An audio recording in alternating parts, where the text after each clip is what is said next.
Good morning दोस्तों, Aditya educational class में आपका स्वागत है। आज हम यहाँ आप लोगों को बीएड डीएलएड से संबंधित सूक्ष्म पाठ योजना बनाना बताएंगे। इसी क्रम में हम सबसे पहले ऊपर लिखते हैं सूक्ष्म पाठ योजना, उसके बाद प्रश्नोत्तर शिक्षण कौशल, मतलब ये प्रश्नोत्तर शिक्षण कौशल की सूक्ष्म पाठ योजना है।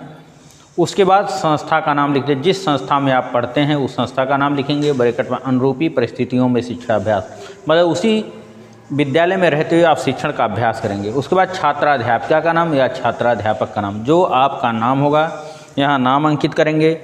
उसके बाद दिनांक, जिस दिन शिक्षण कार्य करना है उस दिन का यहाँ पर दिनांक लिखते हैं। उसके बाद कक्षा 8 है, यहाँ विषय विज्ञान है, चक्र फर्स्ट, अवधि 6 मिनट। प्रकरण यहाँ पर है गति के नियम।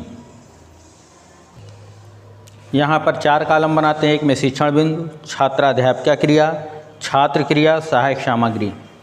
गति के नियम, शिक्षण बिंदु हम गति के नियम लिखते हैं। छात्राध्यापिका क्रिया में यहाँ प्रश्न, पहला प्रश्न जो छात्राध्यापिका द्वारा किया जाता है, हमें एक स्थान से दूसरे स्थान तक जाने के लिए किसकी आवश्यकता होती है?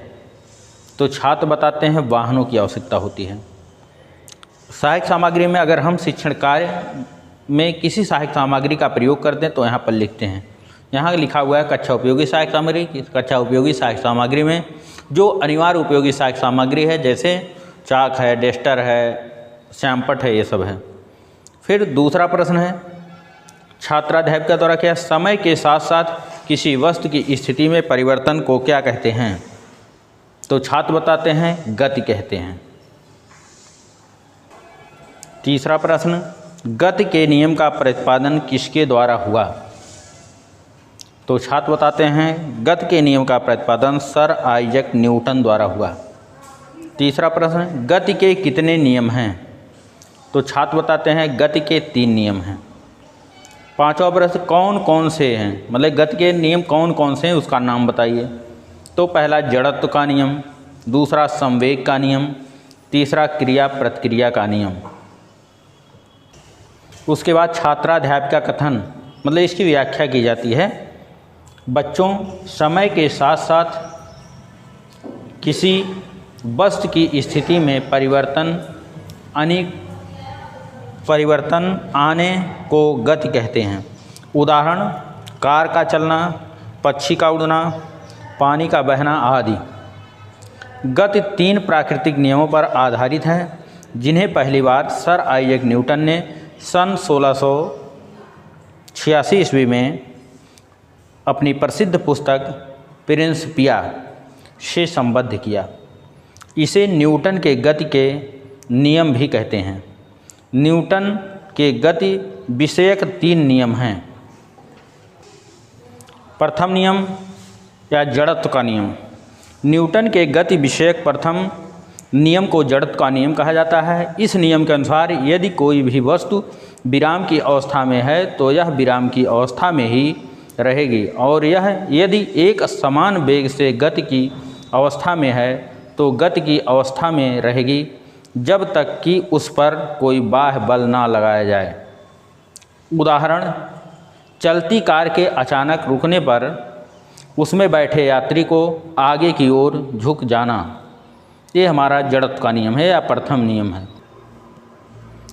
द्वितीय नियम या संवेग का नियम, गति के द्वितीय नियम के अनुसार संवेग में परिवर्तन की दर उस वस्तु पर लगाए गए बल के समानुपाती होता है। संवेग में परिवर्तन की दिशा भी वही होती है जो बल की दिशा होती है। इसे संवेग का नियम भी कहते हैं। F बराबर AP/T। उदाहरण क्रिकेट में जब खिलाड़ी गेंद को पकड़ता है तो गेंद पकड़ते समय हाथों को पीछे खींचता है, जिससे गेंद का वेग कम हो और चोट कम आए। तृतीय नियम क्रिया प्रतिक्रिया का नियम, गति के तृतीय नियम के अनुसार प्रत्येक क्रिया की उसके बराबर पुस्तक विपरीत दिशा में प्रतिक्रिया होती है। उदाहरण बंदूक से गोली चलने पर चलाने वालों को पीछे की ओर धक्का लगता है। उसके बाद हम प्रश्नोत्तर शिक्षण कौशल के निरीक्षण एवं मूल्यांकन तालिका बनाते हैं। यहाँ 3 कॉलम बनाते हैं, एक में क्रम संख्या, प्रश्नोत्तर शिक्षण कौशल के घटक, मूल्यांकन तालिका, न्यूनतम या अधिकतम। पहला जो प्रश्नोत्तर शिक्षण कौशल का घटक है, क्या प्रश्न स्पष्ट थे? मूल्यांकन तालिका में 0, 1, 2, 3, 4, 5, 6। दूसरा घटक, प्रश्न प्रसंग के अनुकूल थे? मूल्यांकन तालिका में 0, 1, 2, 3, 4, 5, 6। तीसरा घटक, क्या प्रश्नों के माध्यम से छात्रों का ध्यान आकर्षित किया गया? 0, 1, 2, 3, 4, 5, 6। चौथा घटक, क्या प्रश्न एक दूसरे से संबंधित हैं? मूल्यांकन तालिका में 0, 1, 2, 3, 4, 5, 6। पांचवा घटक, क्या प्रश्न छात्रों के बौद्धिक स्तर के अनुकूल थे?